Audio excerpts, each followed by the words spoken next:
What's the answer to the growing number of undocumented workers already in our country?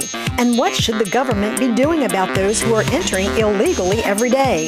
Is it time for a moratorium on immigration? Perhaps amnesty for those already here? We'll ask this panel of experts whose answers will surely spark a debate, and we'll find out what you have to say because it's your call this hour on illegal immigration.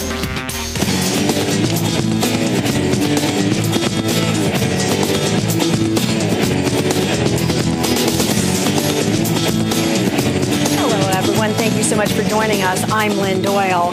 Our debate today is centered around immigration and the hundreds of thousands of people in the U.S. who are here without proper documentation. Now, some refer to them as illegal immigrants. Others say they are just that, undocumented. But still others are calling them a burden on our already drained society. We're going to give you a chance to weigh in with your thoughts in just a moment. But first, let's hear from our panelist. Edward Trzanski is a national security, intelligence, and political analyst and a senior fellow at the Foreign Policy Research Institute. William Stock is a partner in the immigration law firm Klasko, Rulon, Stock and Seltzer. That's in Philadelphia. Jan Ting is a professor of law at Temple University Beasley School of Law. He too is a senior fellow with the Foreign Policy Research Institute.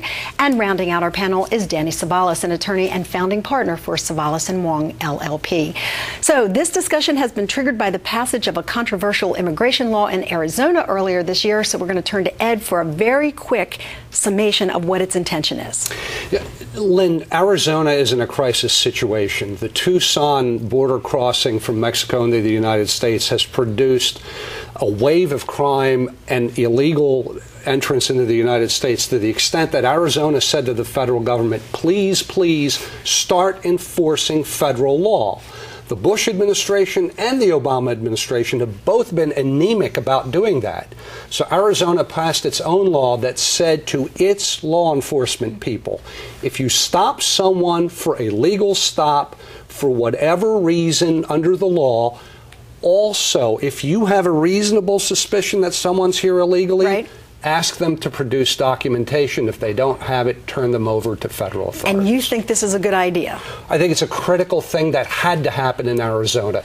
There's a big issue here, but Arizona had to have a means of self-defense. They're not violating U.S. law. It's consistent with past Supreme Court precedent. It's something they had to do. But Danny, you disagree vehemently. Vehemently is one way of putting it. Look, here's the deal. I sympathize with Arizona. As a state, it looks up to the federal government, Big Brother, and says, listen, you have an obligation. Immigration is your responsibility. And I would agree that in many ways the federal government has fallen asleep at the wheel. They have left Arizona alone. So you can understand their frustration and you can understand the motivation behind a law like this. But here's the problem.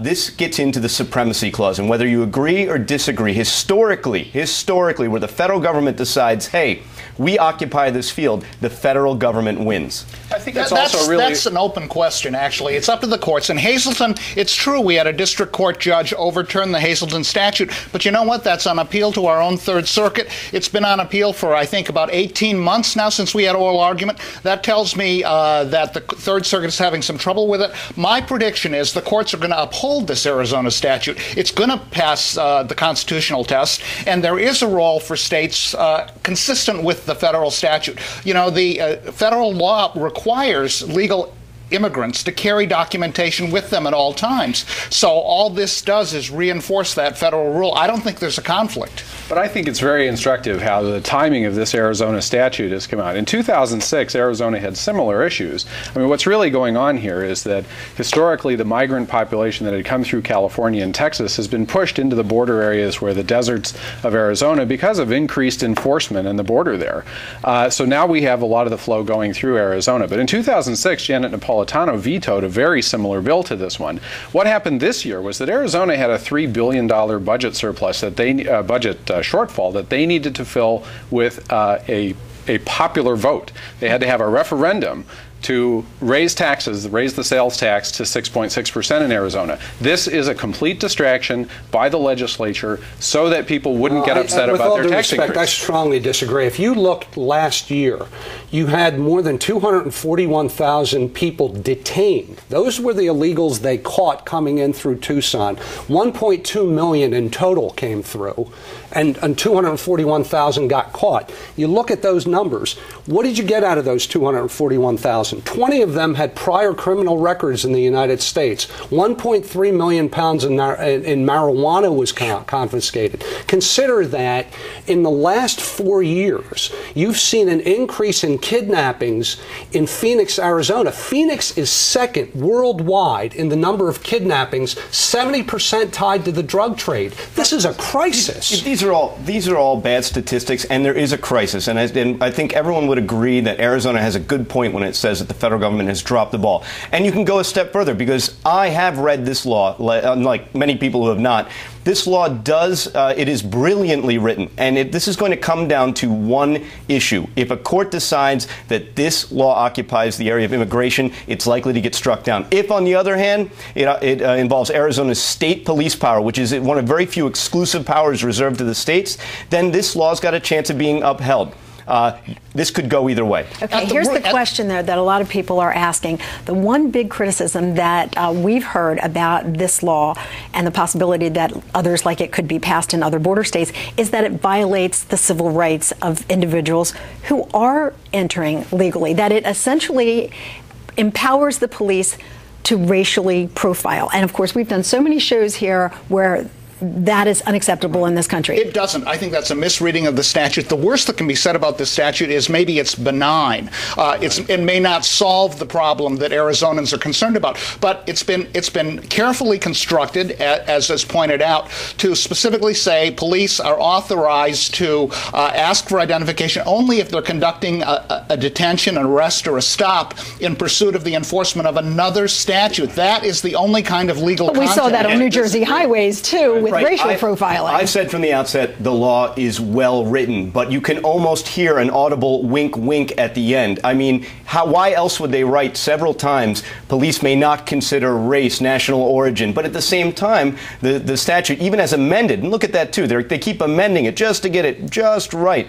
But in this situation, if they have a reasonable suspicion that they are here illegally, well, what is that reasonable suspicion? It ain't in the statute, but the reality is this person brown, and do they speak Spanish? And that's it. That's the way it's going to be in practice. Yeah, it's clear that what they have done in Arizona is not at what you've said. I fully agree that folks who come into the criminal justice system, they have an arrest for a narcotics violation, for whatever it may be, that they need to be screened, and that is going on all over the country, even right here in Philadelphia.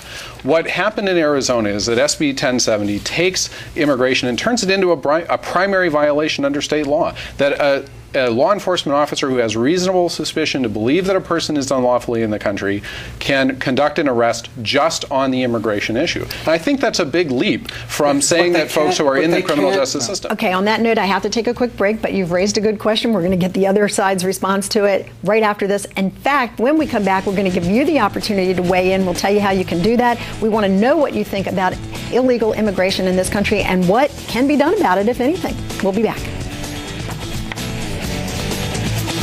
Okay.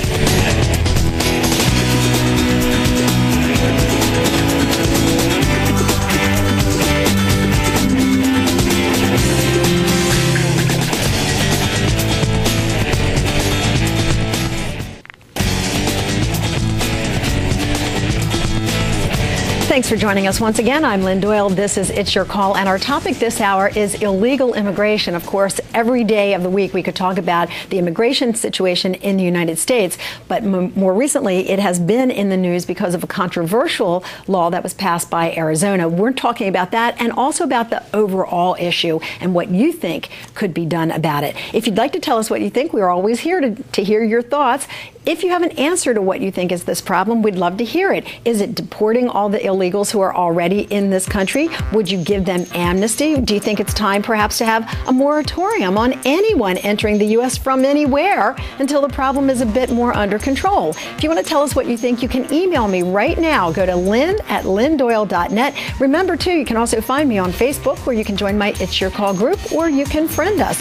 We're also on MySpace and YouTube. We're going to share some of those thoughts with you as we go throughout the hour. But first, I want to return to our conversation here. I guess there's some debate about the power that is given to law enforcement, that power that gives them to stop certain people, and under what circumstances they can stop if they suspect an illegal. Well, this particular statute is very